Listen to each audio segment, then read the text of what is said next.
Halo semuanya, kembali lagi di channel YouTube-nya aku. Di sini aku akan membahas tentang berapa sih biaya kuliah D3 keperawatan.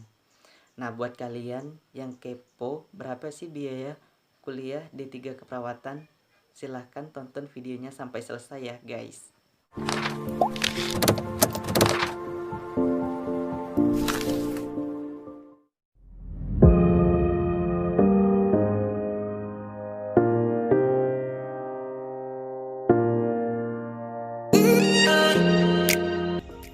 Sebelum lanjut ke videonya, silahkan kalian klik tombol subscribe buat aku ya guys, dan like serta share ke teman-teman kalian, yaitu berapa sih biaya kuliah D3 keperawatan. Nah, kalian pasti banyak kan yang dengar-dengar di luaran sana biaya kuliah keperawatan mahal dan apalah itu. Di video kali ini aku akan membahas tentang pengalaman aku yang udah 4 semester tahun ini berjalan di sekolah D3 keperawatan. Biasanya untuk pendaftaran yang negeri itu lebih murah dibanding dengan swasta. Sebelum lanjut ke biaya pendaftaran, sekolah keperawatan ada dua jenis. Yang pertama yaitu ada yang swasta dan ada yang negeri. Nah, untuk biaya pendaftaran swasta dan negeri biasanya berbeda. Di sini karena aku sekolahnya di swasta, jadi aku membahas tentang pengalaman aku yang bersekolah di swasta. Yaitu untuk biaya pendaftarannya, kalau di tempat saya sekolah atau kuliah itu gratis.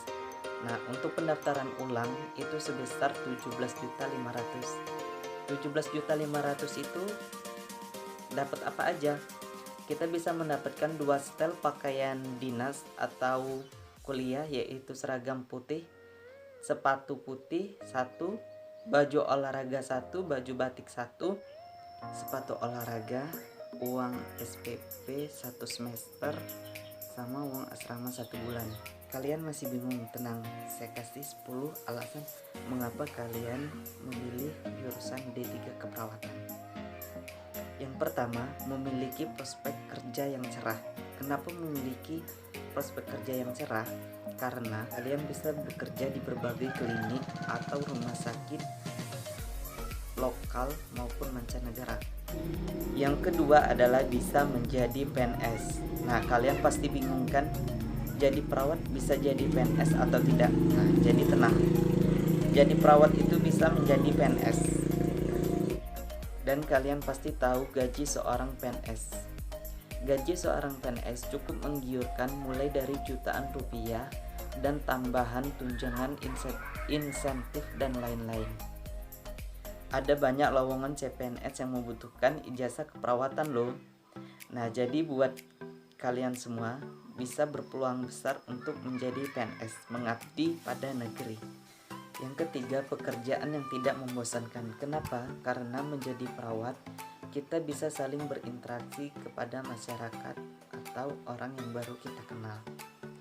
Dan tak kalah pentingnya, pekerjaan menolong orang sakit bisa menjadi inspirasi kehidupanmu loh.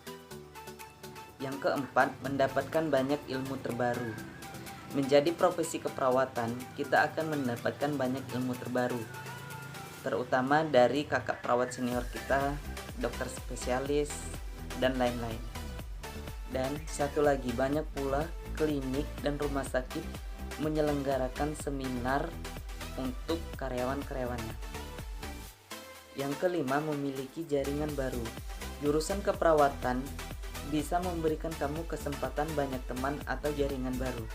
Dan kebetulan waktu kita dinas kemarin, kita satu dinas dengan kakak tingkat Adperkesdam, yaitu tingkat akhir.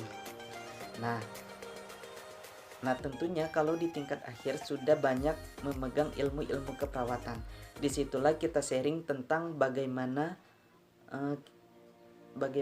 tentang cara-cara merawat pasien dan apa. Kita bisa belajar dari kakak tingkat kita yang satu dinas. Yang keenam, bisa menjadi seorang pengajar. Tak hanya pekerja ya, kita juga bisa menjadi seorang pengajar di sekolah menengah kesehatan atau menjadi seorang dosen. Tentu kalau kita menjadi seorang guru, kita harus melanjutkan pendidikan kita yang lebih tinggi lagi ya. Yang ketujuh, bisa bekerja di luar negeri. Tak hanya berkesempatan menjadi perawat lokal, kita bisa bekerja di luar negeri loh. Bekerja di luar negeri cukup menggiurkan. Kamu juga bisa menjadi perawat profesional di luar negeri loh. Tentu gaji di luar negeri sangat fantastis ya dibandingkan dengan perawat lokal. Yang kedelapan, bisa membuka praktik mandiri. Mungkin kalian beranggapan hanya bidan dan dokter saja bisa membuka praktik mandiri. Tenang, perawat juga bisa kok. Tindakan apa nih kak yang kita lakuin untuk membuka praktik mandiri? Nah, kalian bisa melakukan tindakan perawatan luka dan tindakan perawatan lainnya sesuai dengan aturan dan undang-undang yang berlaku ya. Yang kesembilan, jam kerja yang lebih fleksibel. Buat kalian nih yang mungkin bosan dengan kerja dari jam 7 sampai jam 4 sore, kalian bisa memilih menjadi seorang perawat ya. Jadwal kerja perawat lebih fleksibel seperti aturan shift pagi, siang, dan malam. Hanya saja kalian harus siap dengan risiko tak mendapatkan libur pada hari Minggu dan libur hari nasional. Yang ke-10, membantu orang lain. Tak hanya membantu orang lain yang sedang sakit saja, kalian bisa atau kalian memiliki modal merawat orang tua kalian sendiri. Dari ke-10 alasan menjadi seorang perawat tadi, kalian yakin tidak mau menjadi perawat profesional?